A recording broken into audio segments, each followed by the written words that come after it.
Olá pessoal, tudo bem? Sejam todos muito bem-vindos ao Prevcast, o seu podcast de Direito Previdenciário. Meu nome é Danilo Schettini, advogado, previdenciarista. Temos escritórios aqui na capital de São Paulo e quero compartilhar um pouco do meu conhecimento com você, assim como o meu convidado de hoje, que é um cara incrível, conhece muito de direito previdenciário, vai compartilhar vários conhecimentos com você e ele é o meu chefe. Já explico em relação a isso. Antes, não esquece de comentar aqui como é que você tem interagido com o Prevcast, como é que ele tem sido interessante aí na sua carreira, na sua advocacia.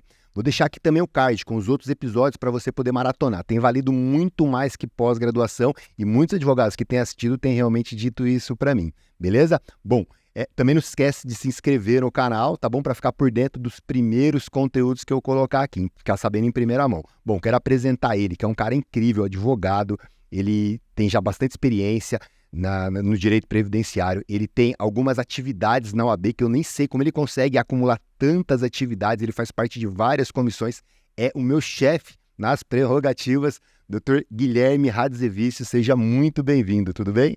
Tudo bom, Dr. Danilo, é um prazer estar aqui no podcast, realmente é uma pós-graduação de prática, porque a gente tem que entender, de todas as pessoas que passaram aqui, eu sou uma pessoa que assisti todos, né, então eu posso ver que isso realmente está trazendo conhecimento prático para mostrar a trajetória, a história, o que a gente faz aqui, o que a gente pensa com o direito previdenciário. E nada mais do que o Danilo para fazer a gente estar aqui podendo compartilhar com vocês um pouquinho de história, conhecimento e olhar que a gente tem para o direito previdenciário e para o futuro das gerações. Pô, legal, ó. Se o Guilherme, que é um cara experiente, conhece muito direito previdenciário, está assistindo o Prevcast, então você não pode marcar bobeira, não. Tem algum episódio que você lembra bacana, Gui? Cara, eu ouvi muito da Fernanda, né? Ela sim é a minha líder, minha chefe, também a doutora Fernanda Gili, o da Ivani Bramante, que deu o que deu, e os que foram gravados hoje, que vai para o ar aí, que estão sensacional. Cara, muito episódio legal, então vocês vão ver, gente, só coisa boa. Guilherme Radzevicio, cara, você tá na comissão de prerrogativas, é o chefe lá das prerrogativas.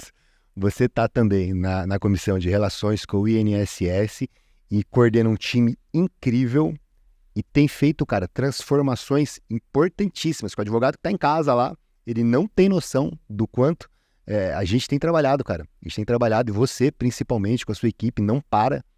Você, o Paviotti, batendo papo direto, né, e falando realmente sobre ideias, cara, que vocês vêm implantando. Pô, estamos lá agora com o e-book, né? Pô, fazendo e-book para conscientizar o advogado. Cara, e você faz tudo isso, cara, assim, sem ganhar nada. Sem ganhar nada. É realmente em prol da advocacia. Cara, obrigado. Não por isso. Não é... O retorno do não ganhar nada é muito pelo contrário. A gente ganha muito. A gente ganha muita experiência, a gente ganha muita voz, que é isso que eu acho que a advocacia tem cada vez mais ser respeitada. E tá na prerrogativa foi assim, foi me colocado essa função, né? Porque as prerrogativas nada mais é do que olhar pro direito previdenciário, pro advogado previdenciarista, de uma forma que ele tá ali cumprindo uma função social. A gente tem que olhar a advocacia não como um intermediário de um benefício ou não, e sim como um ator também todo esse jogo político, todo esse arcabouço legislativo, que o advogado previdenciário ele está ali cumprindo o quê? Uma função social para entregar de cidadania, entregar direito social. E nós, prerrogativas, a gente trabalha junto. A ideia é essa, é a união, é querer melhorar, saber que todo o sistema ele vem de alguns percalços, algumas melhorias. Quem atua há muito tempo com o direito previdenciário sabe o que tem hoje. A gente não quer voltar para como era, pegar fila, ter processo entregue por correio, por kit segurado, que até hoje a gente vê esse nome por aí. Então é assim, o que a gente trabalha é para ganhar para todo mundo. Então a gente ganha assim, a gente ganha no sentido de fortalecer a advocacia, fortalecer a cidadania, fortalecer as instituições, mostrar que a advocacia tem que ter voz junto a todos os órgãos, todos os poderes. É sim também uma parte desse arcabouço, desse projeto. A gente também tem que ter a nossa significância quando a gente senta a uma mesa para poder discutir direito previdenciário, discutir seguridade social. Então eu acho que para mim é um privilégio, é uma honra poder estar tido aí com essa equipe maravilhosa, porque eu acho que quem faz o bem soma pessoas que fazem o bem, né? Isso daí não tem como fugir. Quanto mais coisas boas você faz, você vai encontrar mais gente boa fazendo coisa boa e buscando cada vez mais coisa boa. Pô, e estamos fazendo para nossa classe, né, cara? Pra gente e para nossa classe. Eu vou te falar uma coisa, eu vou te revelar aqui uma coisa, cara, que me surgiu agora. E talvez o advogado de casa, de alguma forma, pense nisso. Pense como eu pensava antigamente.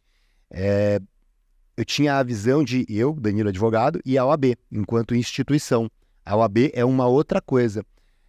Mas a OAB, cara, ela não é um prédio, ela não é um concreto, ela não é estrutura de metal e de cimento. Elas são pessoas. Quem são essas pessoas? Pode ser você, advogado aí que está em casa, né? É o Guilherme. Guilherme hoje é a OAB.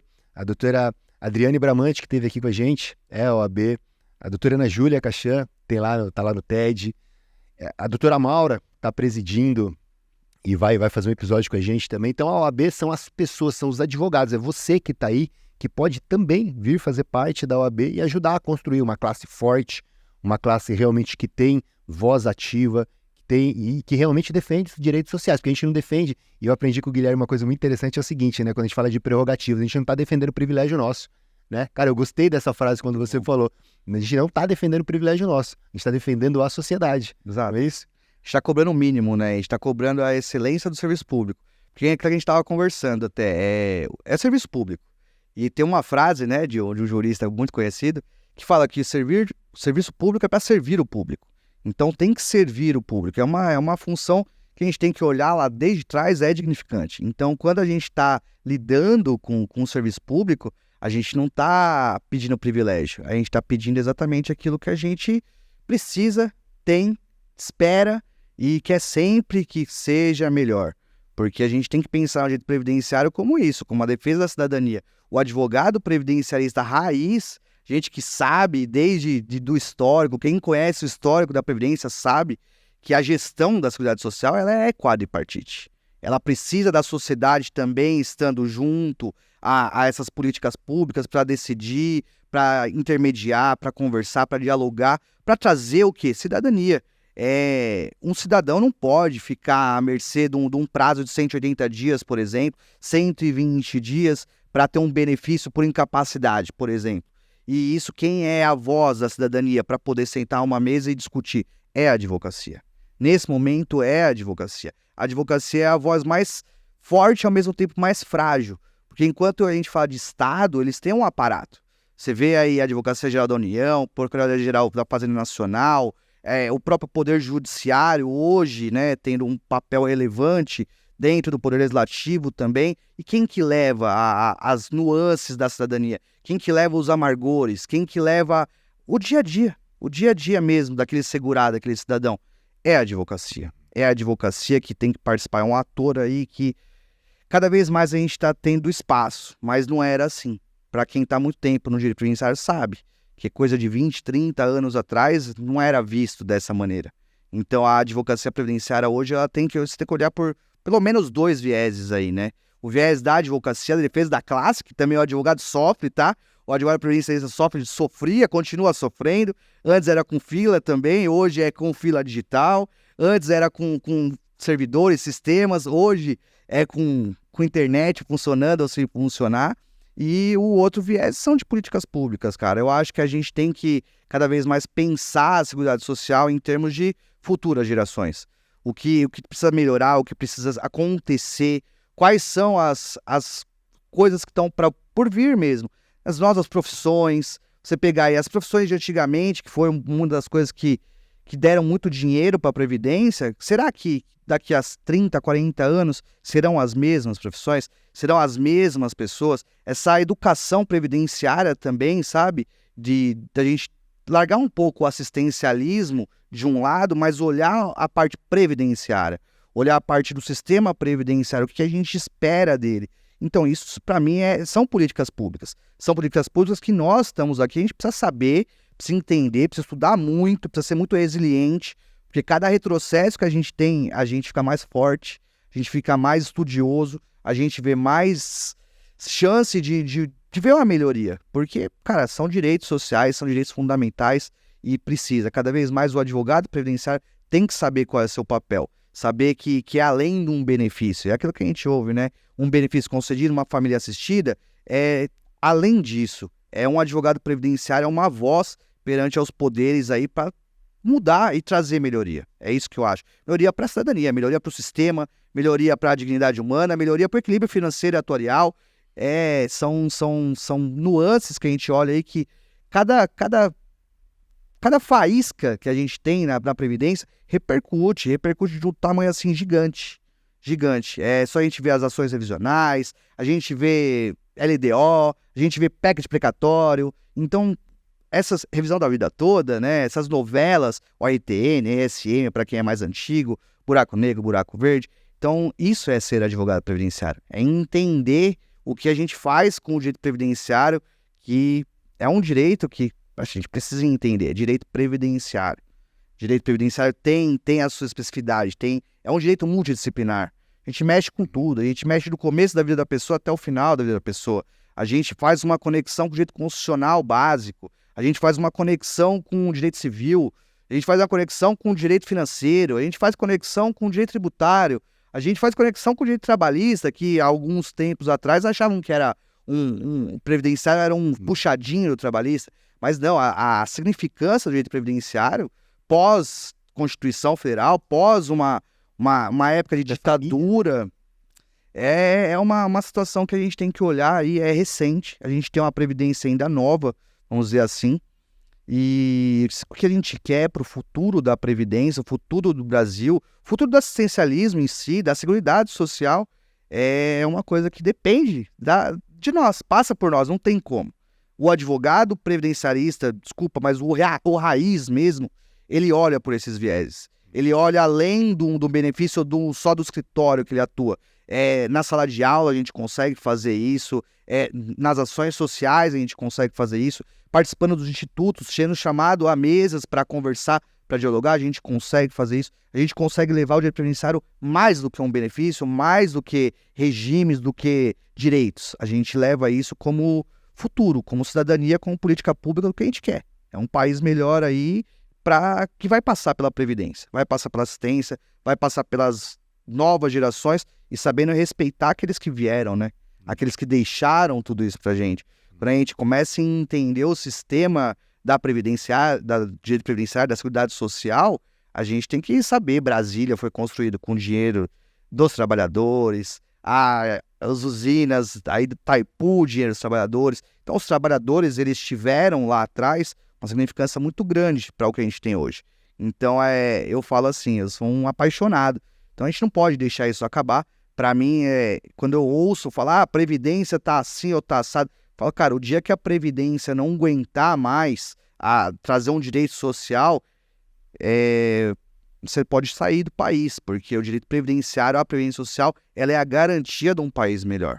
O Brasil, ele cresce conforme cresce a previdência, a saúde, a assistência dentro do coletivo, dentro de um território nacional. É isso que eu acho. E depende, nós somos atores importantes nisso. O advogado previdenciário, aquele que estuda, aquele que entende toda essa multidisciplinaridade, que envolve ciência política, envolve políticas públicas, envolve você ser um cara estudioso nas outras áreas, nas outras esferas, porque hoje a gente tem que cada dia mais saber mais do que é um equilíbrio fiscal, a gente tem que saber mais do que é um orçamento fiscal, porque isso interfere quando a gente discute de uma revisional. Uma revisional a gente tem que saber, porque não é só reclamar quando um STF chama um processo, dando repercussão geral a ele e fundamentando principalmente no princípio do equilíbrio atuarial. A gente tem que fazer esse sobrepeso, sabe? E eu falo que é uma catarse, Danilo, eu falo que é uma catarse. O advogado previdenciário raiz, cada dia ele renasce, ele olha lá atrás, ele olha do que está vivendo hoje e quer coisas melhores para o futuro. Então, quando a gente trabalha na prerrogativa, quando a gente trabalha com relação com o INSS, quando a gente trabalha com relação com o tribunal, a gente tem que entender que todos esses atores eles estão em estrita cooperação para trazer cidadania. Um país melhor parte de um regime geral, um regime próprio, de um direito social, direito previdenciário melhor. Cara, você me deu uma ideia aqui agora fantástica. Eu vou conversar com a minha equipe de marketing na segunda-feira pra gente montar uma imagem do advogado previdenciarista meio num campo de guerra, assim, sabe? Porque é um verdadeiro guerreiro, né? É guerreiro. É um verdadeiro guerreiro, cara. Pô, muito legal mesmo. E você tá na comissão de prerrogativas, de relações com o INSS, você é professor universitário, advogado, fera.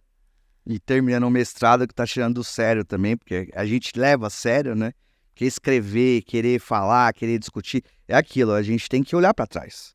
E terminando o mestrado agora e Pra ver gestão, como que é a gestão, Gui, de tudo isso, cara, assim, gerir essa, tá dentro dessas comissões, porque eu imagino que você deve ser muito demandado pelo pessoal, muitas pessoas, você é um líder nato, né, além de um líder institucional ali. Como que é administrar todo esse tempo, cara, conseguir dar aula, conseguir preparar, porque eu imagino também que tem as preparações das aulas, né, cuidar da sua vida pessoal aí também, pô, marido, enfim. Como que administra, cara? Então, eu vou falar para você aqui, que é uma coisa que a gente aprende com você também, doutor Danilo, aí dando altas dicas de organização do tempo e saber delegar funções, e é aquilo. O mais difícil é você montar uma equipe, gerir pessoas, entender que as pessoas, cada um tem as suas especificidades, tem suas qualidades, tem os seus defeitos. Tem pessoa que vai, assim como o direito previdenciário ele é aberto, tem pessoa que é boa em uma coisa, tem pessoa que é melhor em outra, e a gente tem que começar a entender que para ter bastante tempo, a gente precisa terceirizar, a gente precisa delegar, precisa confiar. Muito do que antigamente não era, né? As pessoas eram mais centralizadoras, eu já sou mais do coletivo. E graças à vida, né, eu digo, eu tenho muitas inspirações de mulheres, mães aí, que fazem. Então, para mim, eu falo, eu sou solteiro, não tenho filhos. Então, para mim é o mínimo, sabe? Poder ajudar em todas essas pastas aí que me demandam. E uma coisa que, para mim, é bom é ver resultado. Você sabe muito bem disso, que eu trabalho por resultado. Resultado de pessoas, resultado de conversa, resultado de diálogo. Então, tem que ser uma pessoa organizada, tem que ter bom calendário, tem que dormir pouco, tem que estudar bastante. A gente sabe que a gente abdica de muita coisa para poder gerir tudo isso, mas tudo é para um propósito. Nosso propósito é sempre melhorar e saber que uma hora vai diminuir esse desgaste, vamos dizer assim, esse fluxo de demanda. Por quê? Porque cada vez tem mais gente ali dentro de uma equipe pensando no coletivo. Então demanda menos, sabe? Demanda, cada vez você vai ter mais pensamento do que execução. E dentro das execuções vão ter pessoas para executar, vão ter pessoas para pensar, e para poder gerir tudo isso é paixão. É você saber que você precisa entregar uma aula, porque não é uma qualquer aula, você prepara uma aula, você lida com pessoas, você lida com seres humanos que você está formando opinião. Quando você está dentro também num órgão de liderança, de gestão, dentro de uma comissão, você também tem que saber que também tem pessoas ali que pensam às vezes como você, às vezes não. E isso é o mais legal, sabe? Ter esse diálogo, não do mesmo pensamento. Ter essas trocas de diferenças. A gente vê muita diferença. E o que me faz... Mais, né? Muito, é muito. Quando a gente vê cada um pensando de um jeito, isso agrega. E isso eu sempre fiz. Eu sempre tentei abrir, sabe? Eu nunca... É lógico que os BO sempre tem que sobrar no último ali. Porque o que eu tava falando, é o que tá atrás das câmeras. A hora que você vai sentar, dialogar e exigir, a conversa é um pouco mais reta, né? Porque a gente tá aí representando a cidadania, enquanto a gente tem outras pessoas. Mas dentro de casa, dentro da nossa casa, eu acho que todo mundo tem que fazer um pouquinho. Em tudo, tudo. Dentro da casa, dentro de um relacionamento, dentro de um instituto, dentro do OAB, dentro do escritório, cada um faz um pouco. E cada um faz um pouco com excelência, dentro de uma organização. É como se fosse vamos pegar aqui as épocas remotas, dos trabalhadores mesmo. Quem construiu esse país ou a Previdência é a metalurgia. Então pensa que é uma engrenagem. Você precisa ter uma máquina para ela girar, você precisa de muita gente. Você precisa do engenheiro para construir a máquina, você precisa do operário para ligar, você precisa do técnico para ver se está todo mundo usando os EPIs necessários. Ou seja, não dá para ser sozinho. Não dá para fazer sozinho. Nada que você comece sozinho, você vai conseguir chegar ao fim sem ter cansaço. Quando você começa, muitas coisas, a gente que é visionário, assim, a gente começa sozinho, porque as pessoas muitas vezes olham, puta, isso daí não Eu acho que vai ser complexo. Acreditam. E tem uma coisa que, para o aquariano em si, né, para nós somos previdenciaristas raiz, você também, Danilo, sabe disso, é quando eu falo, isso aí é difícil. A gente fala, então agora vai. E como? Dorme menos, sabe? É aquilo. Dá pra dormir 5 horas, 4 horas, depois você compensa. Você vai conseguir compensar. Cuida da sua saúde, cuida mental, física, mas quando você tem um propósito, cara, é assim, sensacional. É aquilo que a gente volta. Quando você vê o resultado, todo o esforço, o tempo, a falta do tempo é gratificante, sabe? É como você tivesse cumprido uma missão mesmo. A gente fala, a gente é guerreiro, o pessoal fala, são os guerreiros aí, né? Os guerreiros da prerrogativa falam pra gente. É isso. E quando acaba uma guerra, a gente descansa. E o que acontece depois que acaba uma guerra? A gente quer outra. A gente tem isso, né? A gente, não, eu quero. Essa ciricutico de não querer olhar a coisa errada, ver a coisa parada, querer sempre ter uma coisa em transformação ali, em constante movimento. É isso que nutre, é isso que faz a gente conseguir ter todas essas agendas disponíveis e arrumar tempo pra tudo e entregar o melhor. Eu vejo que você é um cara de muita energia mesmo, assim, nas reuniões, né, nas palestras que você dá, você é um cara de energia, você entra na emoção da galera mesmo, você faz a galera sentir emoção, né, na sua voz, no seu jeito, no seu estilo e na sua rotina também, pelo que você está dizendo aí, trabalha bastante energia. Sempre foi assim? Teve um momento de mudança? Sempre foi assim, Danilo. Sempre foi assim, cara. Porque direito previdenciário pra mim é veia, né? Tá enraizado. Eu falo que o pessoal fala, cadê o bebê? Em casa era, cadê o NB, né? Era Gugu Dadá, era Gugu Dedé, né? Eu vim de família previdenciária, né? A minha avó, a minha tia, elas foram servidoras, tiveram cargos de gestão em conselho de recursos. Minha avó teve cargo de gestão também em gerência executiva. Minha mãe atua com direito previdenciário desde 1979 como correspondente de empresa. Então, vira e mexe, e às vezes eu ficava dentro do INSS mesmo. Ficava assim, sabe quando você tem que ficar, a gente tava conversando, ficar com a avó? Às vezes eu ficava com a minha avó. E onde eu ficava com a minha avó?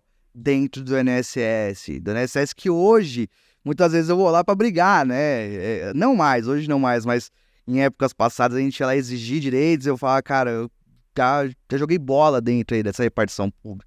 Bola com bola de papel e durex. Tanto que tem servidor que até hoje tá na época, eles olham assim e falam, pô, Guilherme, você era um guri desse tamanho, corria aqui pra um lado pro outro. Agora eu vejo você correndo pra um lado pro outro de novo. Então é uma energia que cara, é apaixonante. Porque, como eu te falei, eu não olho o direito previdenciário só como um advogado. Eu olho o direito previdenciário como uma mudança de país. Um direito social, um direito que, cara, tira as pessoas ali do um assistencialismo, às vezes, para levar a pessoa para uma vida melhor, uma condição melhor. A gente lida no regime geral, que eu lido muito, principalmente no regime geral, a gente tem contato com pessoas que você muda a vida das pessoas ali com uma informação. Então, como que eu não vou ter energia, sabe? Se eu ver essa galera com essa energia, eu vejo pai de família, que o cara trabalha, tipo, motorista de caminhão, vigia, que são essas pessoas, metalurgia, esses caras que me ensinaram muito como advogado. Então, quando eu vim lá de trás, vendo a minha avó, a minha tia, minha mãe dentro de um serviço público, de um outro lado, quando eu vi a minha mãe na advocacia, eu vi o outro lado também. Então, essa energia não tem como eu falar que não. Que não contagia, não é uma coisa que todo dia de manhã, é aquele clichê. Quando você faz o que você gosta, você faz feliz. E eu faço feliz porque eu vejo que eu tô dando o meu mínimo, eu me cobro muito, então eu acho que eu posso dar mais. E aquilo que você falou, quanto que tempo você arruma? Eu falo, cara, eu vou arrumar mais, eu preciso de mais, porque dá pra fazer mais. Quando a gente junta gente do bem, e aí você vê cada hora aumentando, cara, é de arrepiar, você sabe que é de arrepiar, porque quem tá no direito previdenciário há bastante tempo, né, eu tô há 18 anos fazendo isso, a minha família há mais de 40 anos fazendo isso, quando você vê que a classe tá aumentando, a resiliência, o estudo, as pessoas estão levando a sério, você tem muita energia para continuar, você sabe que você precisa dessa energia, porque a guerra é dura, a gente tem como, entre aspas, um oponente, que na verdade é uma pessoa, vamos dizer assim, que a gente tem que trazer para o nosso lado, que é o Estado, é a União. Então, quando a gente pensa na energia do advogado previdenciarista, A gente tem que pensar na energia da cidadania, do cidadão que quer conversar, quer dialogar com uma AGU potente, com um ministério potente, com uma pasta de orçamento público potente. Então a gente tem que ser potente para poder mostrar para eles que a gente tem energia. Advogado previdenciarista, tem energia para dialogar e eles podem mudar o que for, a gente vai cada vez mais ter essa pulguinha aí do bem para trazer e fazer acontecer mesmo. Boa, legal. Você deu um spoiler já na pergunta que eu ia te fazer agora aqui, e eu queria realmente entender sobre isso. Hoje o Guilherme é um cara forte aí, reconhecido, legitimamente reconhecido dentro do direito previdenciário, mas tem o Guilherme antes de entrar na faculdade, o Guilherme talvez dos corredores aí do INSS. Queria entender um pouquinho, relembrar a sua história, como é que aconteceu? Já entendi que você teve parentes, né? Então, pai, mãe, vó, tia, tio. Legal. Conta pra gente como é que foi esse começo aí, até você vir pra faculdade, escolher ali o direito previdenciário, como é que foi isso? Cara, agora eu vou chocar um pouco o pessoal aí, né? Meu sonho sempre foi biomedicina, tá, gente? Mexer com genética, mexer com azão, azinho, XY, cromossomo, DNA, RNA. Pô, então eu ainda, é uma matéria que eu estudo muito, tá? Ainda até hoje. Sim, é claro que não com a ênfase do direito previdenciário, mas eu estudo muito ainda essa parte de querer montar um mundo melhor geneticamente também falando. Então a ciência, você vê a ciência. Assim como o direito é uma ciência. Então eu falo pra você, eu era uma pessoa Guilherme, né? O pessoal fala que o nome do Guilherme vem de justiça, né? Justiceiro, pra quem lá de trás, né? Que a gente pega o significado. Então eu acho que desde aí já veio a tendência. Eu era uma pessoa, uma criança bem eufórica, bem energizada, vamos dizer assim também. E muitas vezes a escola ligava para minha mãe e falava, olha, eu acho melhor você vir aqui buscar ele, porque ele tá causando um pouquinho, tá atrapalhando os outros alunos. E eu sempre tirei notas boas, mas eu era uma pessoa assim, vamos dizer, bem elétrica, desde lá. E aí, pô, tô trabalhando, o que eu vou fazer com esse menino de 7, 8 anos? E lá vou eu pro INSS, fica com a avó. Vai lá com a avó, vai pro INSS, eu vou aí buscar, vou levar pro INSS. Então, a gente vai convivendo, e essa idade de 7, 8 anos, eu fui convivendo com aquilo. Eu fui vendo aquilo, e foi passando o tempo. E o direito previdenciário, como eu disse, lá atrás, era pô, pra quem hoje tá começando, tá vendo a revisão da vida toda dessa novela, é normal, gente. A gente tá calejado já em ver essas decisões de ORTN, RSM, qualidade de segurado para uma aposentadoria por idade. Então, essas revisionais a gente tá calejado. E eu olhava aquilo, assim, sempre com uma forma de cidadania. Porque eu via a minha mãe atuando, depois ela começou a atuar, ela foi administradora, trabalhou numa grande empresa, que tinha aqueles acordos de cooperação. Então, você via ela trabalhando em prol do cidadão, da empresa ali, do trabalho. É uma empresa de Guarulhos, acho que até posso falar, a bar dela. Então, é uma empresa gigante, que ela fazia essa parte da Seguridade Social, da Previdência. Não sei se sabem, mas naquela época a empresa pagava os benefícios, e aí a Seguridade, o INSS, que não era INSS, ele devolvia muitas vezes aquilo. Então eu vivia nisso, eu via essas pessoas, por exemplo, um auxílio-doença, vamos levar para aquela época, um benefício por incapacidade temporária, era pago pela empresa. Não tinha esse lapso de a gente esperar uma perícia da Previdência Social. Então esses acordos de cooperação técnica já mostravam, pô, funciona. A cooperação funciona. Eu tenho aqui o empregador, uma empresa, um convênio com, vamos dizer, o INSS, com a autarquia, que funciona. E com 14 anos, 15 anos. Com 15 anos foi assim, foi o estouro, porque aí tem uma escola que falou assim, olha, ele é realmente bem imperativo. Então, vou falar pra ele assim, ó, mãe, muda ele de escola, sabe, aquela convite formal a se mudar de escola. E aí foi quando ela falou, agora você vai trabalhar. Agora você vai... Não... Eu comecei a trabalhar. Nessa época, a gente estava vivendo... Era a época das filas, né? Já pegava a fila antes das senhas. E foi a época das revisões. Do primeiro boom das revisões do benefício de 88, 89, 92. E aí eu fazia ficha, cara. Então eu tinha que colocar toda aquela ficha que hoje a gente no tem... INSS? Não, aí já na advocacia, já no escritório da minha mãe. E aí, com 15 anos, minha avó, servidora, aposentou, mas minha mãe ali. E aí eu comecei a fazer as fichas. Fichas mesmo. Até hoje, muitos advogados, minha mãe mesmo usa ficha. Ficha pautada, ela chamava, né? Ficha pautada, já, e colocando data de nascimento, nome da mãe, PIS, NIT, já decorando, então. Então, desde a... E aquilo lá meio que obrigacional, né? Por quê? Porque lembra que você foi expulso da escola, cara. Você agora tem que trabalhar, é o mínimo. E fazendo isso desde os 15. Cheguei com 17 anos, eu falei, bom, agora eu não vou seguir, né? Tô aqui, agora acabei essa missão aí. E o que eu vou fazer agora, né? Não quero direito, não é isso que eu espero pra mim. Eu gostava muito de ciência, de genética. E aí minha mãe falou, olha, você sabe que trabalhar com ciência no Brasil não é muito bom, né? Sabe que você vai ter que ir pra fora, sabe que é caro, que você vai ter que se virar, porque agora é você por você. E olha seu irmão, e meu irmão já tinha começado a fazer direito. Ou seja, todo mundo da nossa família, assim, meu pai, minha mãe, meu irmão, meu tio, minha tia, meu primo, todos seguiram a área do direito da advocacia previdenciária, por causa da minha avó. Minha avó e minhas tias, as primeiras lá. E aí, com 18 anos, ela falou, olha, você vai ter que ir pra fora, você vai ter que gastar do seu bolso. Olha seu irmão aí, ele hoje tá trabalhando, já tem o dinheirinho dele, consegue fazer as coisas dele. Você realmente não quer ir pro direito? E agora, né? Não, mas escolha, filho, escolha.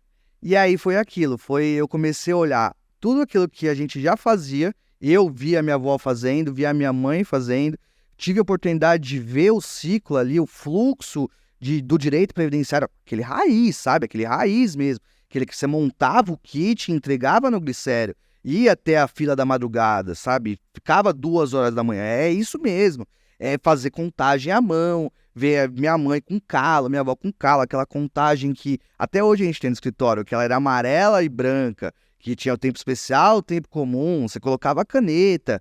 Então, e eu falei, pô, e aí? Vou viver minha vida, eu sou um cara que sempre busquei ser independente, ou vou seguir a ciência e ficar dependendo de mãe? Aí eu falei, não, eu vou fazer os 6 meses de direito para ver o que é. De novo, passei na faculdade de direito, fui fazer direito, e não queria direito previdenciário, porque a família inteira faz. De novo, aí eu peguei DP na faculdade, principalmente na matéria de sexta. Porque de sexta-feira, normalmente, depois das 9, a gente não voltava pra sala. E ela falou, agora... Isso acontece aqui?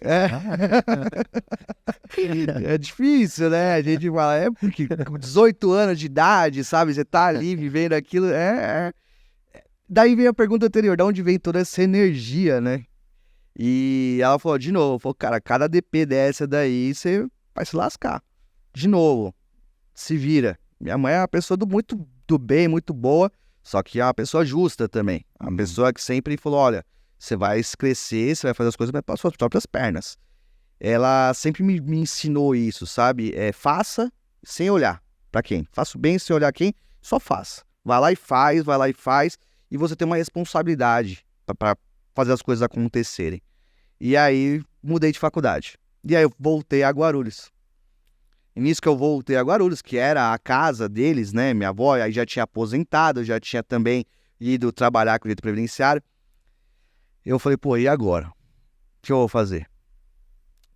Ó, tá precisando de gente com direito previdenciário. Não quer voltar a trabalhar? Eu falei, fazendo ficha não, né? Falei, não, você vai atender agora. Você vai atender e vai explicar. E aí eu comecei a atender e explicar. E aí eu comecei a ter acesso, ter contato com, cara, todos os tipos de segurado. E imagina que a gente estava falando aí de 2000, 2001. Ali a gente acabava, era recente, a gente tinha acabado de mudar o decreto da aposentadoria especial, da atividade especial, a lei 9.032. Então você tinha muito motorista naquela época, muito motorista, principalmente de caminhão. Então é muita história.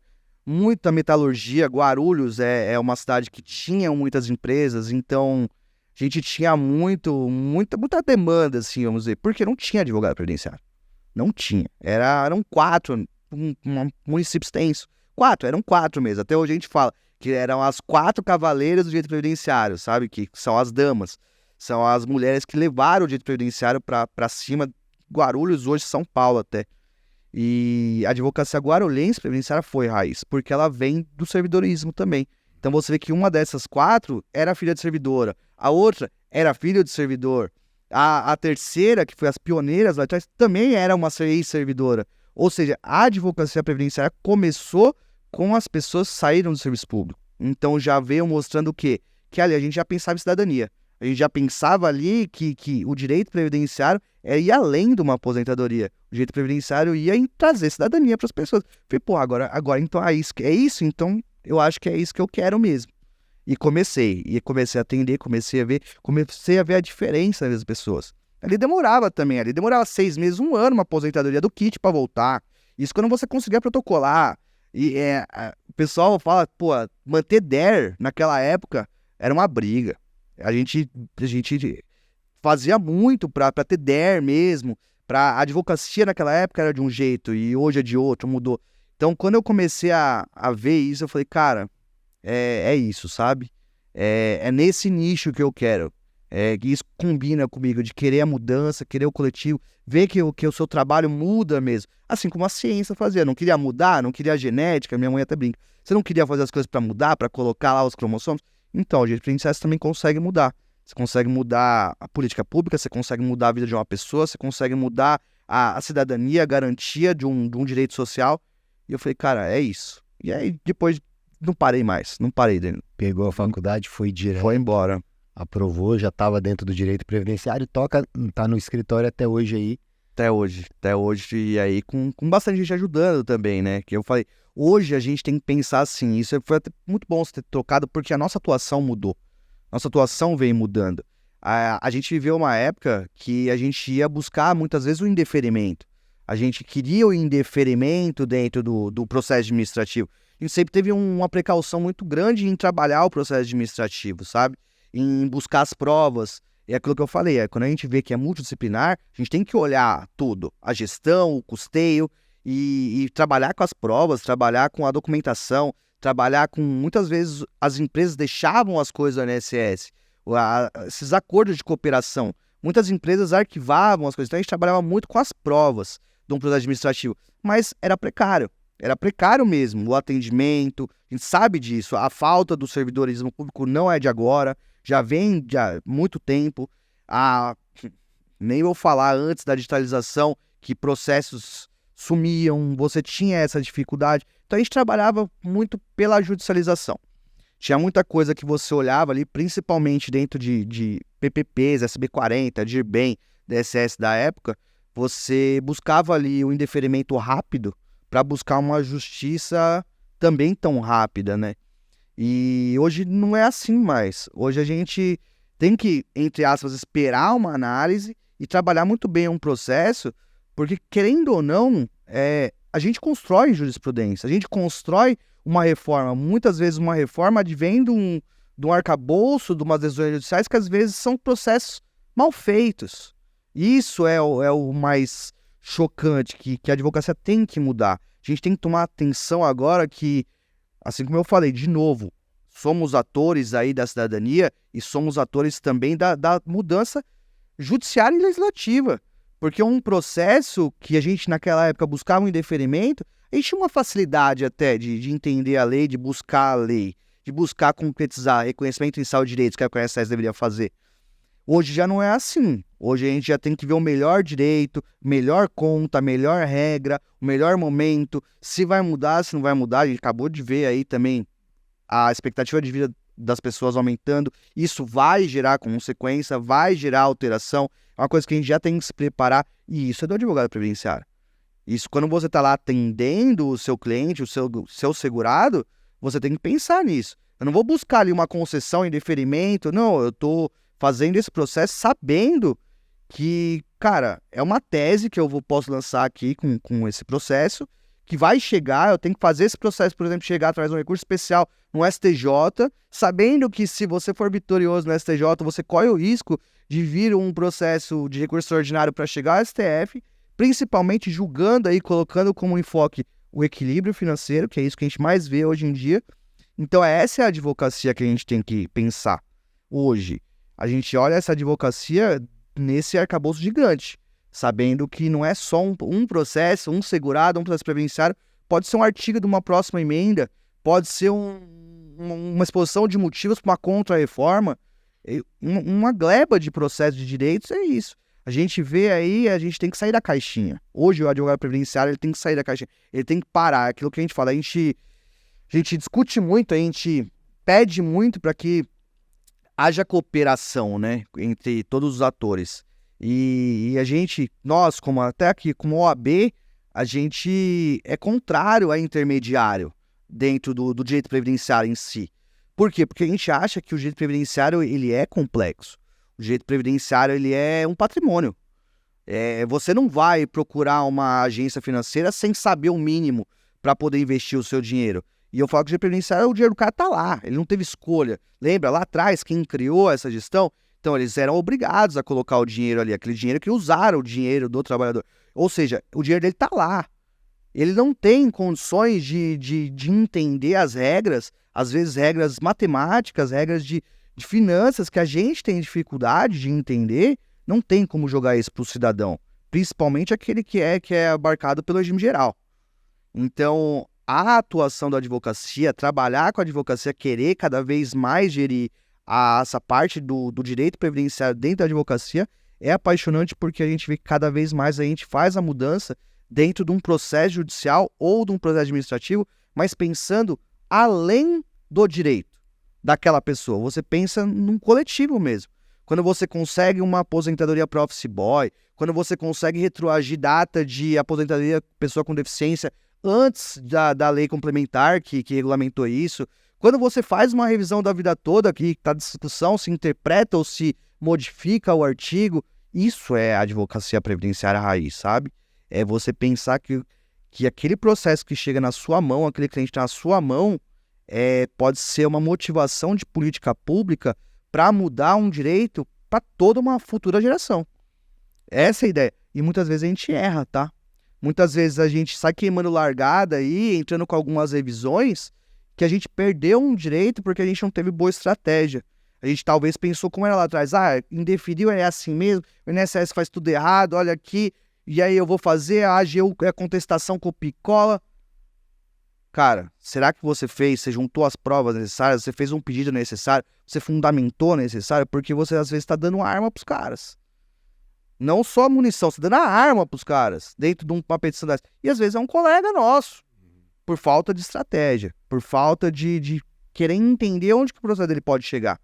Mas você está falando de vida, você está falando de segurado? Não, eu estou falando além disso. O segurado, um benefício, ok. Mas nós, advogados, mesmo que pensa o direito previdenciário todo dia, a gente olha lá na frente. O que isso pode acontecer? Tá aí um exemplo disso, são aqueles adicionais de 25% para além de uma aposentadoria por invalidez, vamos dizer assim. Ou seja, isso é construção da advocacia.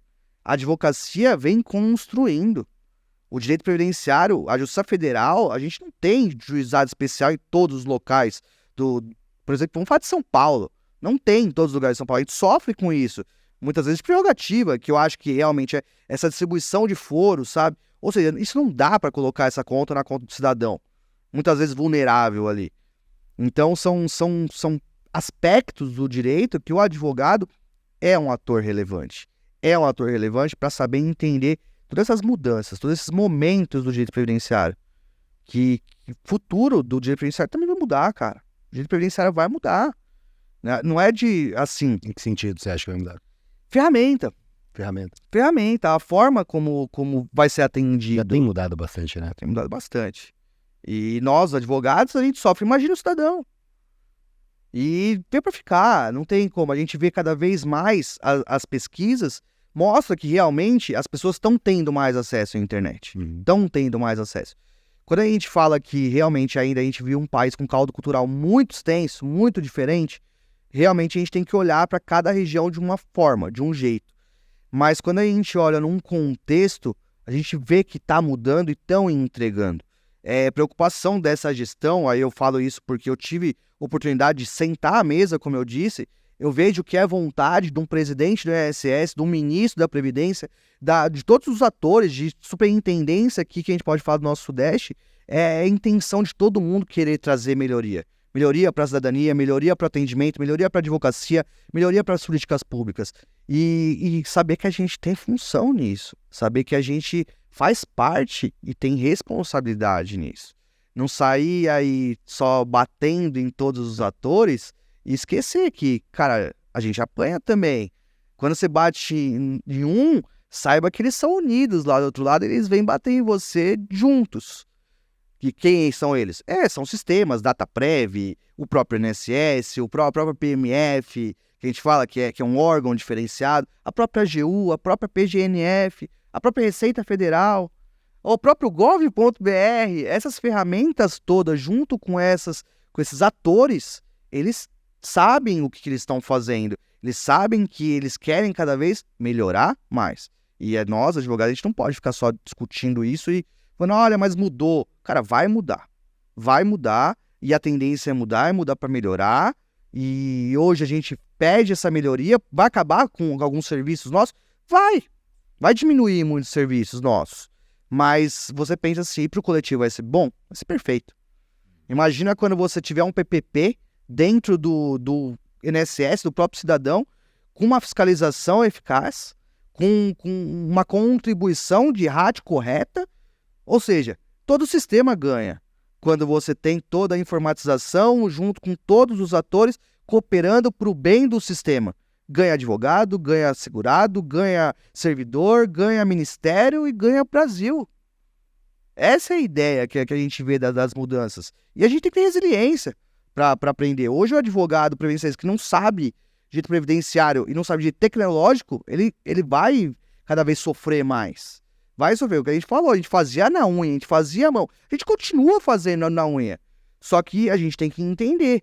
A demanda pede que a gente tenha um pouco mais de abertura de mente, de ferramenta para poder trabalhar, para poder continuar trabalhando com isso. E saber que a gente tem que aprender, estudar, ser resiliente no estudo, saber que a gente não sabe tudo, pensar muito ao contrário, a gente não sabe nada, tá cada dia buscando mais para poder entregar ferramenta, entregar coisa boa, entregar cidadania. Legal, bacana. E você falou bastante aí de revisões, né, que vem desde final do comecinho da década de 90, né? Você já acompanhava algumas ali do final da década de 80, 90, e a gente tem aí, como você falou, a revisão da vida toda, uma baita de uma novela, né? Parece o mestre Miyagi lá, e o seu discípulo bota casaco, tira casaco. Cara, você acha que isso vai pra frente? Pô, e essa pergunta eu jamais faria, tá? Porque, pô, foi decidido. Em última instância ali, embargo de declaração, via de regra, não tem como finalidade alterar a decisão. Pois é, o novo ministro falou que tem. E possibilidade de anular a decisão do STJ. Cara, que loucura. Você acha que vai pra frente essa revisão, Gui? Olha, Danilo, eu vou te responder sem resposta, tá? Mas eu vou te responder tentando contextualizar isso e trazendo para o que a gente está vivendo hoje em dia, né? Que a gente ouve muito aí nos jornais do papel do Poder Judiciário dentro do Legislativo, né? A gente fala que a revisão da vida toda, para quem acompanhou a revisão da pensão lá de 1995, foi bem semelhante. Porque perdia, ganhava, tanto que aí depois a AGU saiu vitoriosa, né? No percentual, essa conta que a gente teve. E alteraram, teve alteração lá da pensão das regras de 95, tiveram 50%, depois voltou para 100%. E a revisão da vida toda é a mesma coisa, tudo envolve aí a questão das finanças públicas. Se a gente fosse olhar em matéria de direito, não tem por que a gente estar discutindo isso. Já era para ser auto-aplicado. E a minha resposta é a importância da advocacia previdenciária, dos advogados previdenciários, para ter voz, para poder trabalhar e fazer barulho muitas vezes, porque eles fizeram um barulho grande na revisão da vida toda, né? Eles que eu digo assim, eu digo o governo. O governo, inclusive, passado, eles trabalharam muito nos bastidores, em aspectos econômicos, mostrando o que essa decisão poderia acarretar para o cofre público. A gente teve a desaposentação também, que também era uma matéria jurídica, que também acabou na STF com matéria política. Então a gente está falando do quê? De uma ministocracia? Será que a democracia do direito fundamental, ele tem que parar ali, o direito social ele para no STF? E agora a gente está vendo o quê? Será que a ministocracia é o STF agora contra o STJ? Porque eles estão falando que eles estão anulando, vão anular o acordo do STJ. Mas o STJ não julgou ali uma decisão inconstitucional, ela não fez um controle de constitucionalidade, ela simplesmente fez uma interpretação. Então, quando você dá uma interpretação, você não precisa ter um foro ali o regimento interno para poder jogar isso para plenário, para poder ser julgado. A discussão hoje é essa. A discussão que está sendo é essa. É o modus operandi de como foi julgado pela STJ, que é isso que pode acarretar a anulação disso. E, cara, não foi essa a decisão. Desculpa, mas quem lê a decisão não foi essa. Tanto que se fosse um controle de constitucionalidade, você não teria aplicação dos outros conceitos. Ali você tem uma opção. Opção, olha, regra X, regra Y. Você tem a opção de escolher aquela que melhor seja para o seu cálculo. E agora... Tem nada de reserva de plenário. Não tem reserva de plenário, cara, não tem. E é assim, ó, é o que eu falei, o advogado previdenciário tem que ser muito bom mesmo nisso, a gente tem que estudar cada vez mais. Porque tentaram, antes desses embargos, tentaram mudar o voto do ministro Marco Aurélio. E uma questão de ordem, a advogada do caso, o instituto também, que são chamados a ser amicus curiae, eles pediram. Então é assim, é uma guerra. Porque já era para ter, lá atrás eles estão tentando de todas as formas. Para quem lembra dessa novela, começou às 11h30 de uma noite, para ir para uma plenária, para depois começar tudo de novo. E agora a gente termina os embargos. A gente tem que olhar a questão de fundo aí. Qual é a questão de fundo? É o equilíbrio? É o dinheiro? É o custo? É o gasto? Então vamos discutir isso. Vamos discutir qual vai ser essa forma de resolver esse problema. Porque é um direito que as pessoas devem ter, assim como foi a ORTN, a RSM. E o que isso vai acarretar? O que isso vai acontecer para a nossa lei orçamentária? A gente acabou de ver também uma outra decisão que chama muita atenção para mim, às vezes até mais do que a própria revisão da vida toda, que foi a decisão dos precatórios. E cadê esse dinheiro? Você coloca num caráter extraordinário para ser pago. Mas espera aí, será que o Congresso vai aprovar uma LDO com esse caráter extraordinário? Então será que essa pauta do STF começar a entrar em questões mais legislativas, mais de orçamento, mais do outro poder, vamos dizer assim, será que isso está acarretando a diminuição de direitos sociais? Então é aquilo, o que eu acho que vai acontecer com a revisão da vida toda? A minha resposta é, será que o STF tinha essa função de começar a discutir se vai gastar mais ou gastar menos dinheiro para o cofre público? Como? Com a manobra falando que uma decisão de um tribunal amigo, vamos dizer assim, que é um tribunal que eles deveriam respeitar também, uma decisão monocrática falar também dessa forma.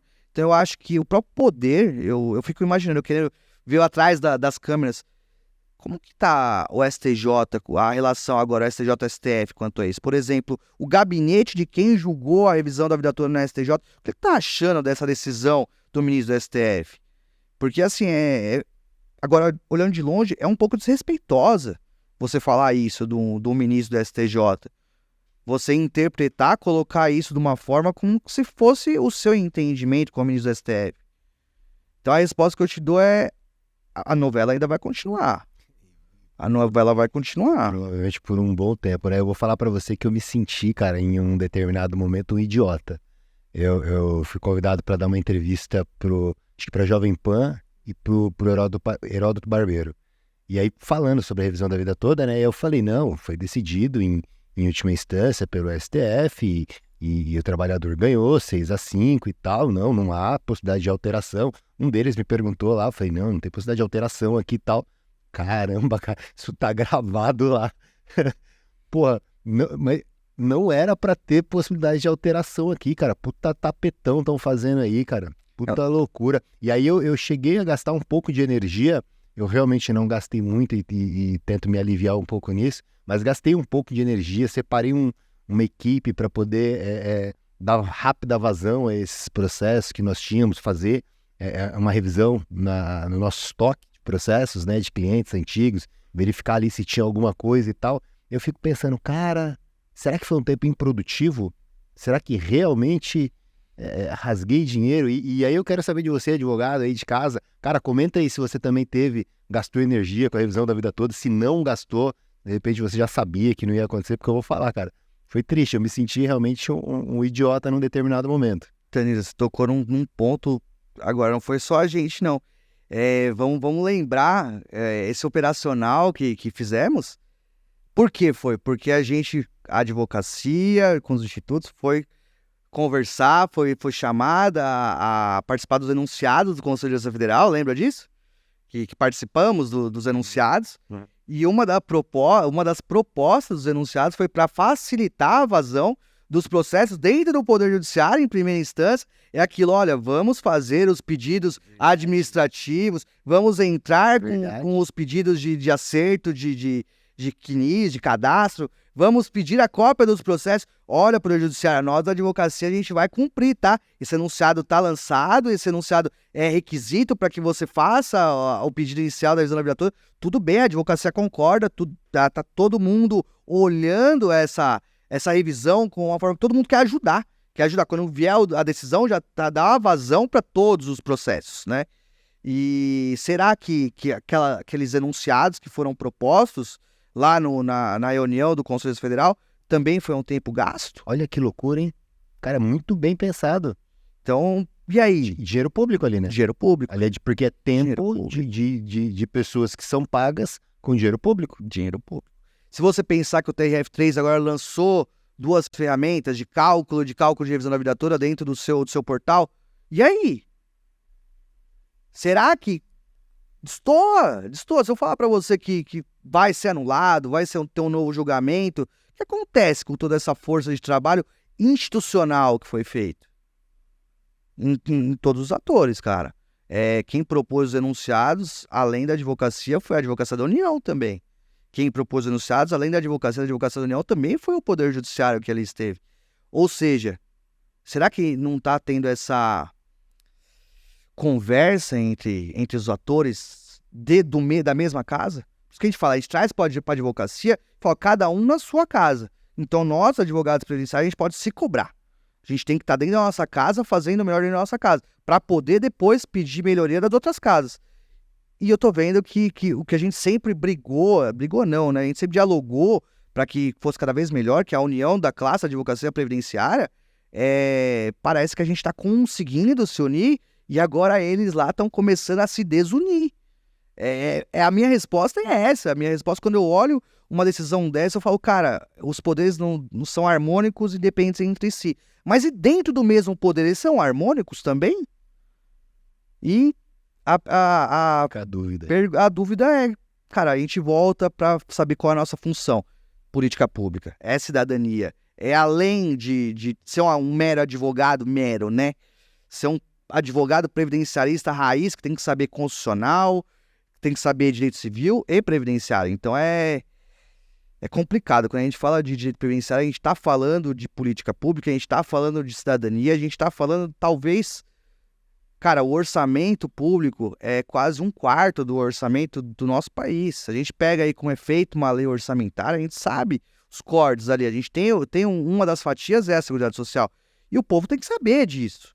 Tem que saber que todo esse dinheiro gasto, provavelmente ele vai constar isso como gasto. E se der tudo isso errado, todo esse dinheiro gasto foi para quê? Foi para criar uma falsa expectativa? Foi para criar uma ilusão na cabeça? O advogado, ele, como eu disse, a cada porrada a gente fica mais resiliente, a gente vai achar outra revisão. A gente vai achar novos conceitos aí, a gente vai interpretar principalmente a falta de legislação da reforma, da emenda 103, a gente vai achar saída para outras coisas. Mas eu digo, e a expectativa criada dentro do cidadão, assim como foi do FGTS, assim como foi o Plano Bresser, Plano Collor, sabe, não é de agora. Então a gente tem que entender que como um previdenciarista, a gente tem que entender que isso aí é normal no Brasil. Essas plateias, esses palcos, eles estão cada vez mais sendo chamados à conversa e a gente tem que cada vez mais entender que a gente tem que tramitar em todos eles. O palco do judiciário, o palco legislativo, porque chega no judiciário, chega no STF, a gente pode sofrer isso daí que está acontecendo. Você tocou num ponto interessante que é a questão que a gente vai encontrar numa outra revisão, né? E já iniciaram algumas aí, né? Pós-reforma, cara, do jeito que a coisa foi feita, surgiram várias. A gente teve uma entrevista com a doutora Adriane Bramante, né? Que ela falou por exemplo, de 3 possibilidades de revisão na aposentadoria especial, em relação à questão de cálculo, em relação à questão da idade mínima, em relação à conversão de tempo especial em tempo comum. Aí você tem a questão da pensão, né, que foi massacrada, mas tivemos aí já uma decisão recente desfavorável. Tem a questão da aposentadoria por incapacidade permanente, que é um absurdo eu receber um auxílio-doença maior do que uma aposentadoria por incapacidade permanente. Cara, vai precisar realmente vir um judiciário e gerar uma revisão para isso, movimentar todo o judiciário para decidir algo que é óbvio, né? E tantas outras, né, cara? Então, realmente, surgirão aí novas revisões. Com certeza. Essa discussão não acaba. Não vai Essa discussão não acaba. Eu queria entender, Gui, agora um pouquinho, vamos falar da prática aí do dia a dia, do previdenciarista raiz. Cara que atende cliente, que colocava barriga no balcão, agora já não mais. Hoje lá no seu escritório você atende preponderantemente o quê? Assim, tem Regime geral. Regime geral. Tem algum tipo de benefício específico que mais aparece? Mais o B46, a aposentadoria especial. E hoje, né, achar um B46 é quase procurar ouro. Tá raro. Mataram ele também, de certa forma, né, cara? Mataram. E mataram na idade também, né, que é uma das revisões que provavelmente vão sair. E mais o B42, porque em Guarulhos é estritamente industrial. Então a gente trabalhava muito com esse tipo de benefício. E regime próprio a gente fazia, normalmente regime próprio as pessoas têm mais que um regime, né? Então vinha pelo regime geral. E pela responsabilidade pós a primeira reforma que a gente teve, o regime próprio hoje a gente faz mais parcerias do que realmente atua. Porque eu entendo também que o regime próprio também tem todas as suas nuances. E, cara, também é um direito, assim, ó, pra quem quer, ótimo.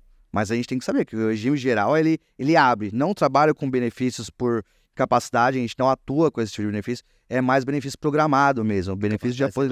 A gente não atua lá. Por algum motivo específico? A clientela, vamos dizer assim. O dia a dia do clientelismo que a gente fala. Porque, lógico, tem alguns benefícios que a gente faz.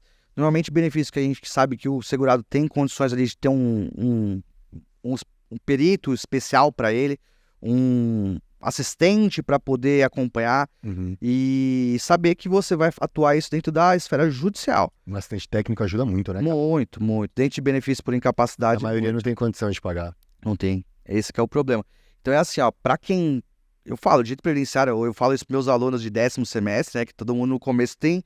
Você fala, direito previdenciário eu não quero trabalhar, mas depois que termina, olha que é um semestre, hein? Eles falam, putz, eu acho que eu vou começar a trabalhar nessa área aí. Porque a gente fala que é um leque. É um leque, o direito previdenciário é um leque. Então, quando você vai fazer, você tem diversos benefícios para fazer. Eu vejo escritórios por aí que só atuam com benefício por incapacidade. Eu vejo escritórios que só atuam com benefício por pensão, por morte. Tem escritórios que só atuam com auxílio reclusão. Então, é nichado. Tem que cada vez mais ser nichado. É isso que eu acho. E nosso escritório é preponderantemente a aposentadoria e a parte empresarial também, né? Então a gente faz as duas partes. Previdenciária empresarial? A previdenciária empresarial é uma parte que a gente tem que começar a entender mais sobre isso. Interessante, cara. Como que funciona isso? Geralmente, assim, é defesa de nexo? Na verdade, é mais folha de salário, defesa de nexo nem tanto, e mais de tributação mesmo. E a hora que você vai fazer folha de salário, atividade preponderante, troca de KNAI, quantidade de funcionários dentro de uma empresa, quando você vai fazer a incorporação de uma empresa que tem um passivo.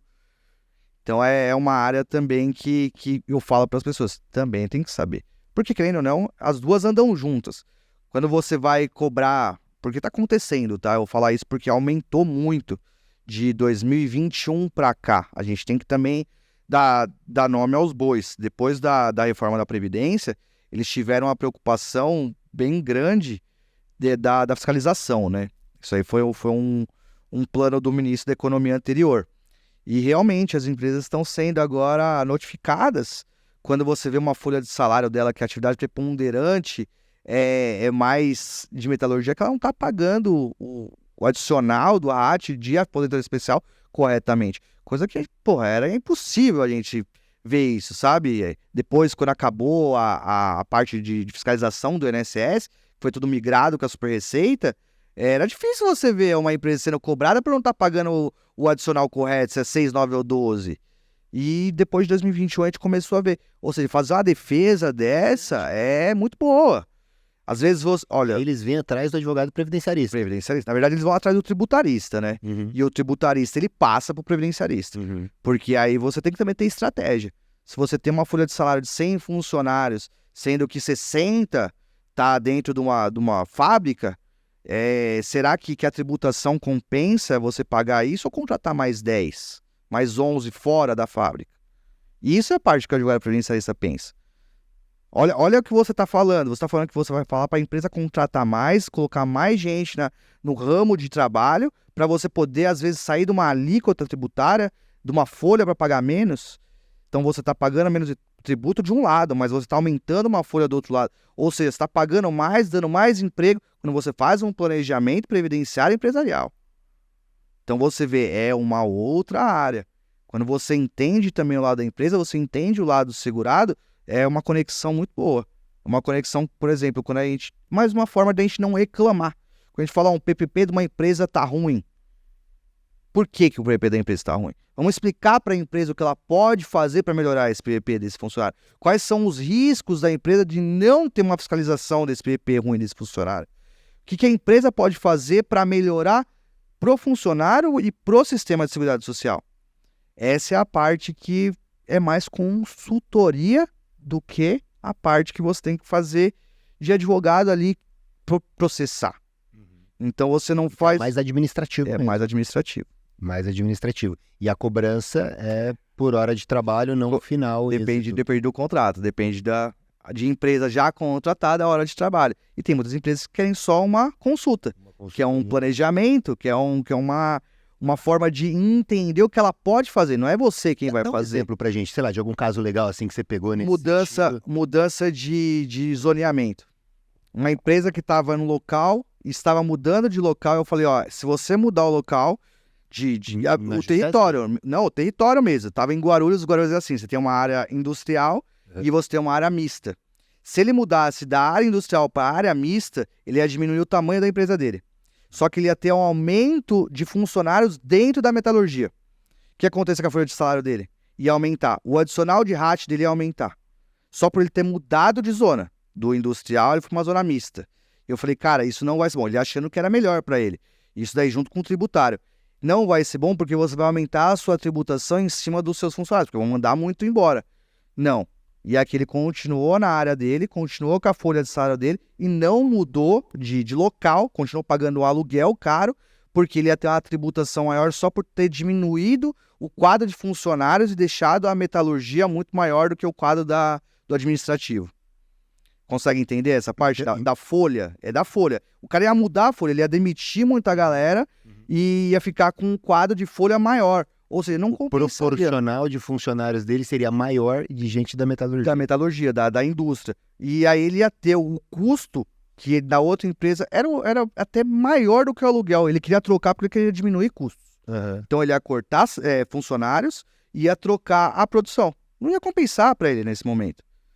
Falei, você vai trocar a produção, cara, para você achar que você vai pagar menos. É que vou sair aqui da zona industrial, vou pagar um aluguel mais barato. Eu falei, não, mas espera aí. Você está aumentando a sua folha de salário dentro da produção, da indústria. Então, olha quanto que isso vai te custar.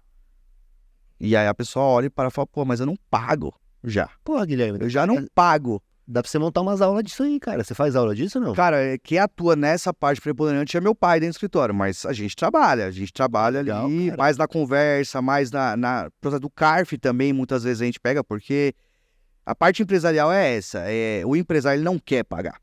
A educação empresarial ainda é essa, tá? Ele não quer pagar. Entendi. Bacana, cara. Bom, a gente tá com um convidado aqui. Estamos com um convidado aqui, Guilherme. E, bom, meu convidado é o Xandão, cara. Ele me pregou uma peça aqui, mas é ele mesmo. A dúvida é dele, gente. Olha, a dúvida é do Xandão. Não vou esconder, não.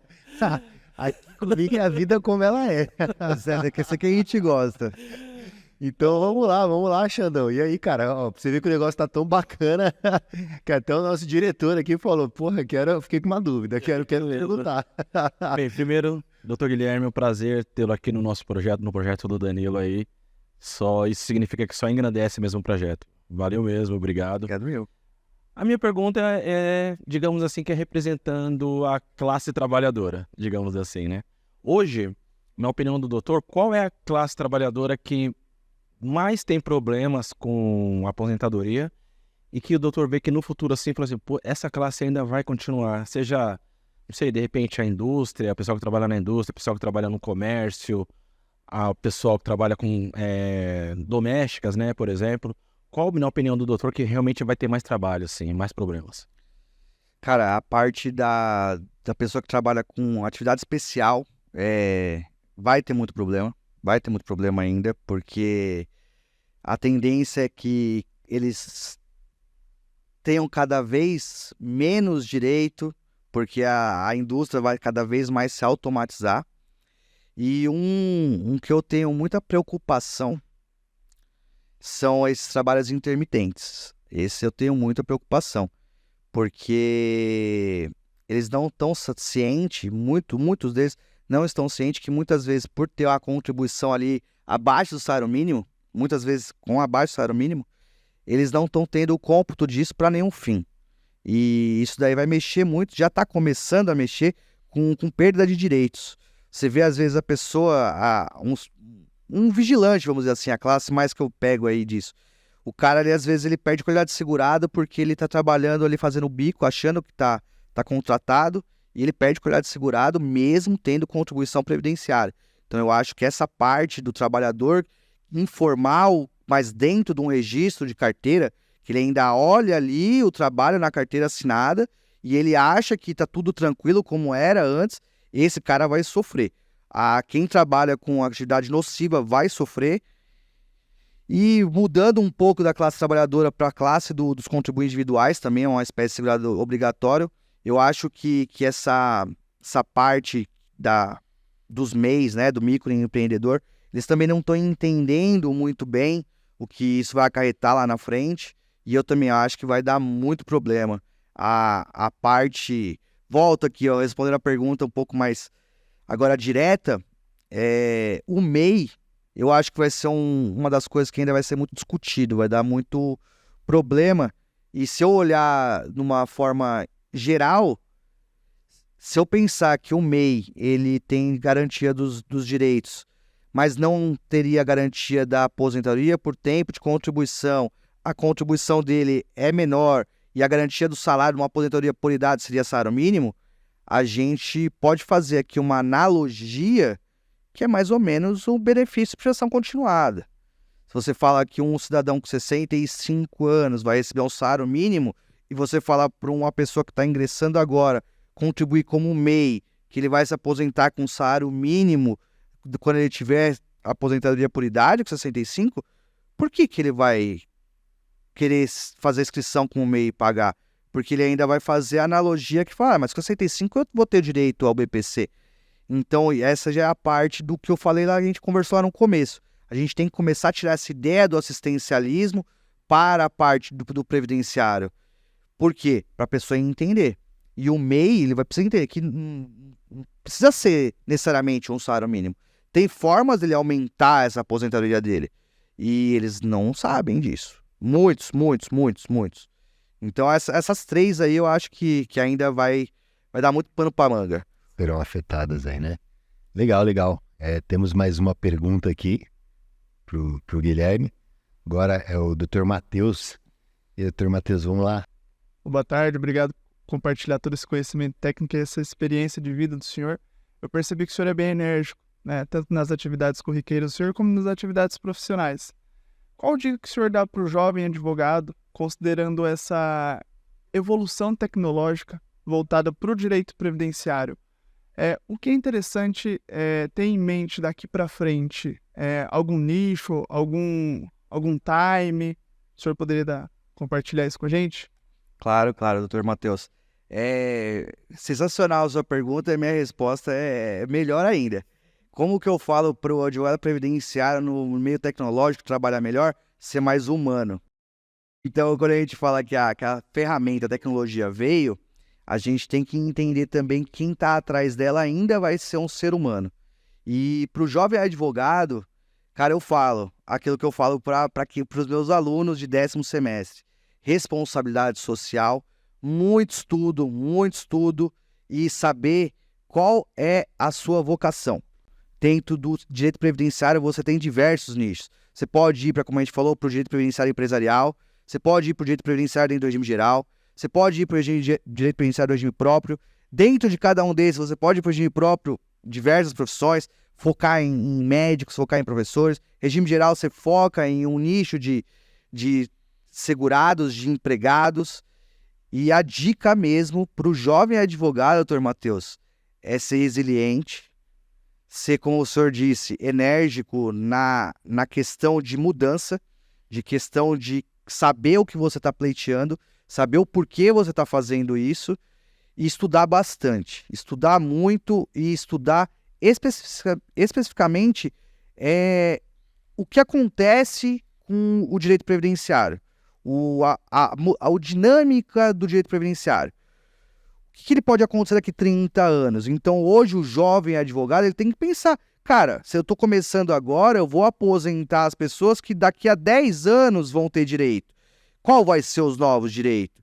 Será que um youtuber contribui com a contribuição previdenciária? Será que não é nossa função também ensinar a eles que é bom que eles tenham, se o sistema continua sendo de repartição simples, princípio de solidariedade, será que não é nossa função como advogado também passar essa orientação de contribuição para que outras pessoas também tenham essa educação previdenciária, para que haja a manutenção de todo o sistema? Então a dica que fica é resiliência, paixão e muito estudo, muito estudo. Você traz uma reflexão importante aí em relação a essa questão do youtuber aí, né? O jovem hoje, ele tá trabalhando muito na internet, ele ganha dinheiro na internet, o trabalho realmente está acontecendo ali. E muitos estão trabalhando de maneira informal. E a tendência é que ele viva uma vida, ou muitos deles vivam uma vida assim, né? O sistema previdenciário ele acaba ficando muito mais frágil no que tange a arrecadação. Eu tive um episódio que foi com a doutora Ivani, se não me engano, acho que foi da Ivani. A gente fala um pouco sobre isso, precisa ser repensado mesmo a forma de tributação, né? Porque, caramba, o sistema previdenciário, se ele ficar dependendo dos empregos formais, não dá certo. Nessa nova era aí, eu não sei não. E com o aumento dos microempreendedores, com uma criação de um ministério só para isso, a gente tem que saber que a gente tem a arrecadação da Seguridade Social. A gente tem contribuição previdenciária e contribuição não previdenciária. A gente sabe que a contribuição previdenciária ela é em cima da folha, vamos dizer assim. Uma das coisas que a gente quase viu acontecer com a desoneração de algumas empresas. Novamente, a gente está falando aqui de conexão entre lei, o poder legislativo, de novo, e o que acontece na prática. Outra situação, cara, com a tecnologia, os campos de trabalho vão mudar. Então é assim, ó, eu não posso mais considerar que uma peça vai ser feita, uma peça de metal, vamos dizer, vai ser feita dentro de um torno revólver. Eu tenho que imaginar que aquele torno vai estar cada vez mais automatizado. Aquela linha de produção vai ser automatizada. E essa pessoa, será que ela consegue trabalhar 2 dias por semana nessa linha? Será que o trabalho dela de 2 dias, tendo uma contribuição menor, também é difícil? Esses youtubers, essa novo trabalho técnico, informal, será que eles não teriam condições de pagar? Porque eles ganham muito, é informal, mas ganha muito. Essas pessoas que fazem esses TikTok, que ganham muito, nem vou falar das bets, né? As bets que é muito dinheiro. Então a gente tem que entender, lógico, são contribuições não previdenciárias, mas a gente tem que saber essa diferenciação das contribuições previdenciárias, das contribuições não previdenciárias, e a gente tem que começar a entender a mudança disso. A mudança do sistema tributário da Previdência Social se a gente quer um sistema forte.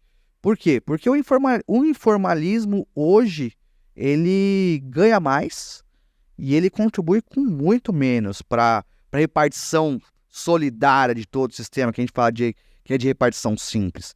Então, se a gente fala de princípio da solidariedade, também a gente está pecando aqui um pouco quando a gente está fechando os olhos para esses novos trabalhos e a gente não está conseguindo pensar numa forma de cobrar isso para manutenção do sistema.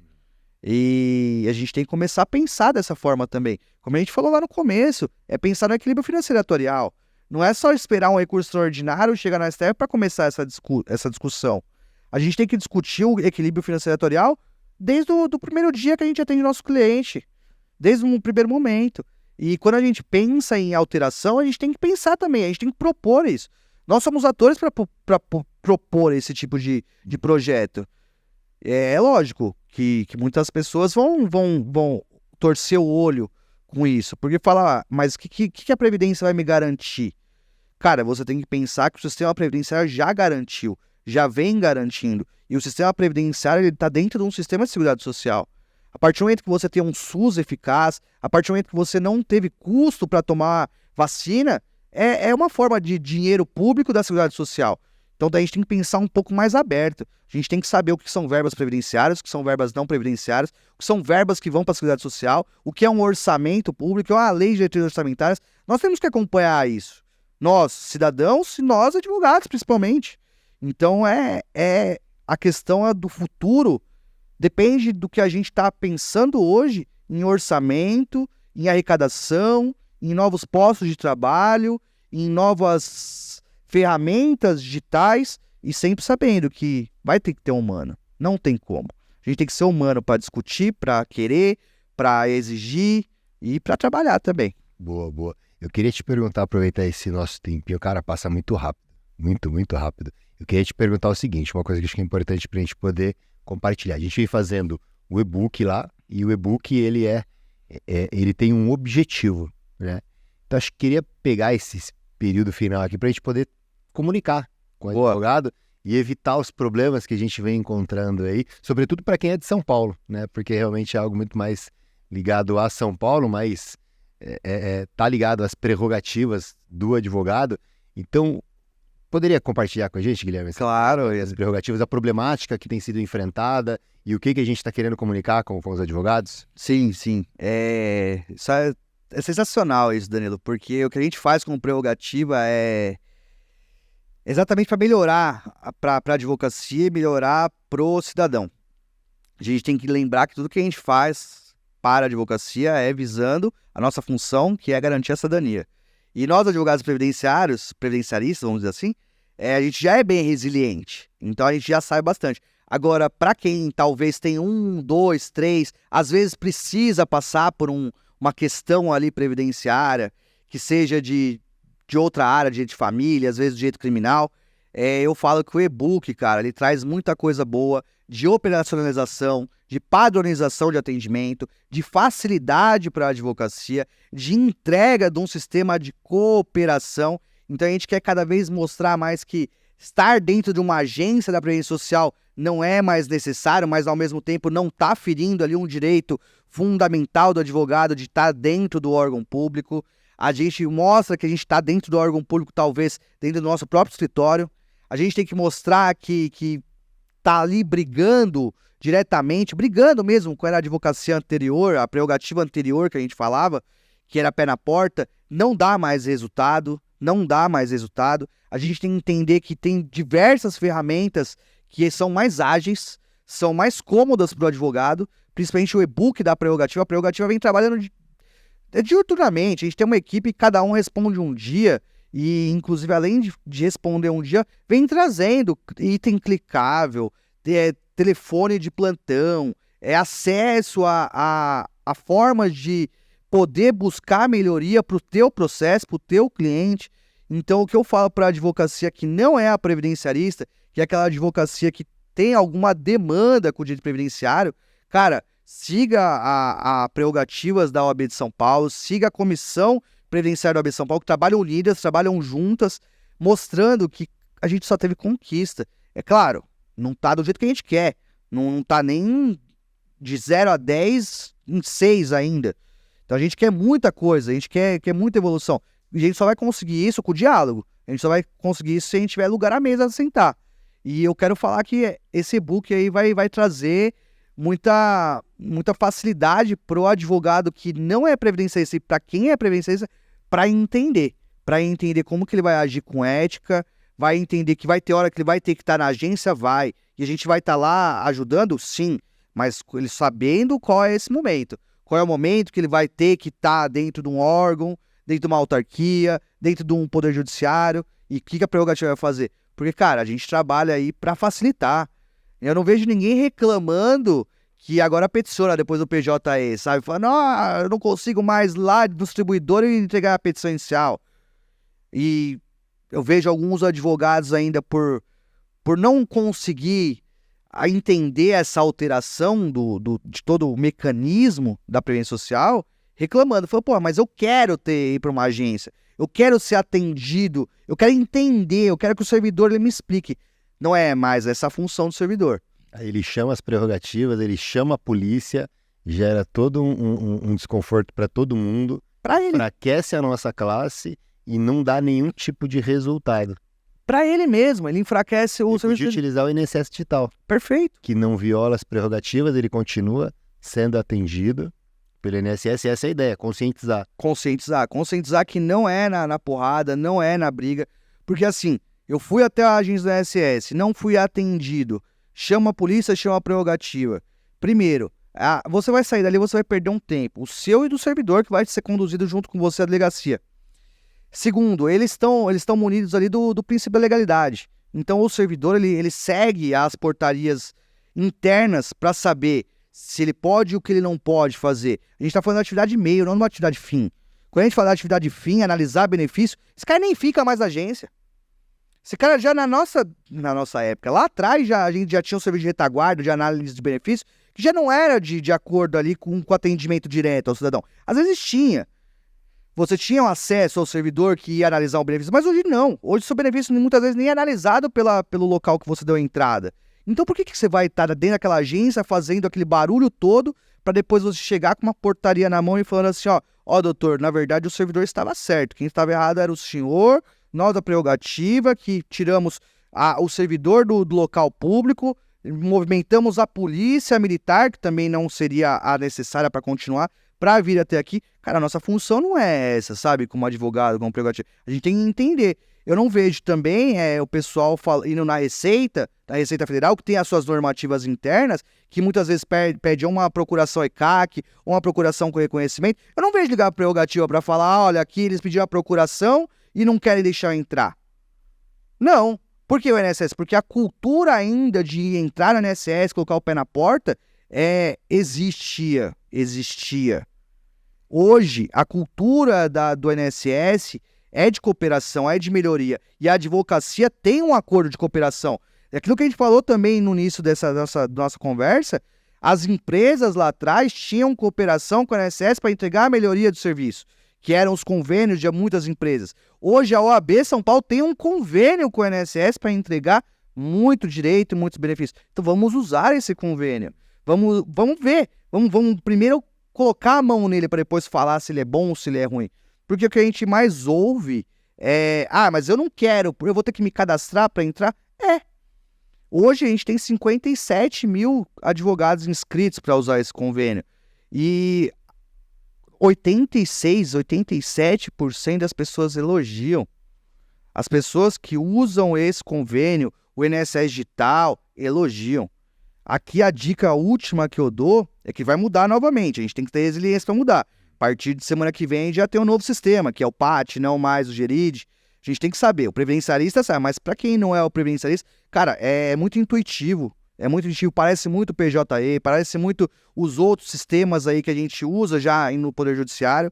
E a dica que eu dou é para quem trabalha com direito de família. Que aquela certidão de residência independente pode ser pedida no INSS digital. Pode ser requerida dentro de um guichê virtual. E normalmente, se você faz esse procedimento dessa forma, em 20, 30 dias, você está ali cumprindo o despacho do Poder Judiciário. Do juiz lá do direito de família, que pediu para você entregar, isso virou uma novela também. Porque muitas vezes a gente vê advogado que não é para isso. Então, essa novela, o juiz pede para entregar uma declaração de residência independente, o advogado não é para isso, começa a pedir, aí demora, aí o juiz reitera, aí o juiz manda ofício, ele não sabe para onde entrega o ofício. Cara, tá tudo no e-book. Fala para onde você manda ofício, se for ofício. Tá falando onde você aperta para requerer. Tá falando onde você vai apertar para marcar um atendimento personalizado com um servidor dentro do seu escritório ou onde você estiver. Então, assim, eu acho que isso tem que ser frisado. O trabalho da classe para a melhoria do advogado, né? Como eu disse lá no começo, são os vieses. Os vieses que a gente tem como advogado previdenciarista. Um é trabalhar para a classe, o outro é trabalhar para a cidadania. E saber que tudo isso envolve política pública, envolve melhoria, envolve tecnologia, envolve a gente também saber que parte da gente começar a entender que a gente também tem que mudar. A gente tem que mudar nosso modo de enxergar, nosso modo de trabalhar, nosso modo de ver, que eu acho que foi isso que a gente falou aqui nesse 1h30 que passa muito rápido de bate-papo, que é isso. A mudança, o dinamismo da mudança, ele precisa ser constante. E a gente tem que saber que cada dia a gente tem que se adaptar mais para o direito previdenciário. É isso, é resiliência, estudo e adaptação. Resiliência, estudo e adaptação. É isso aí, show de bola. Guilherme, queria te agradecer, cara. Primeiro, agradecer pelo trabalho que você tem feito aí em prol da advocacia, que realmente é um trabalho muito valoroso, cara. Muitos advogados não sabem disso, ficam sabendo a partir de agora, que realmente você tem feito um trabalho muito legal aí e conseguido conquistas que ajudam o nosso dia a dia. Então, muito obrigado mesmo. Agradeço também você por estar aqui no Prevcast, compartilhando um pouco da sua história, um pouco do seu conhecimento. E, cara, é só gratidão. Obrigado mesmo, viu? Eu que agradeço, Danilo. Sabe que você também é um pilar lá da Prerrogativa, sabe disso.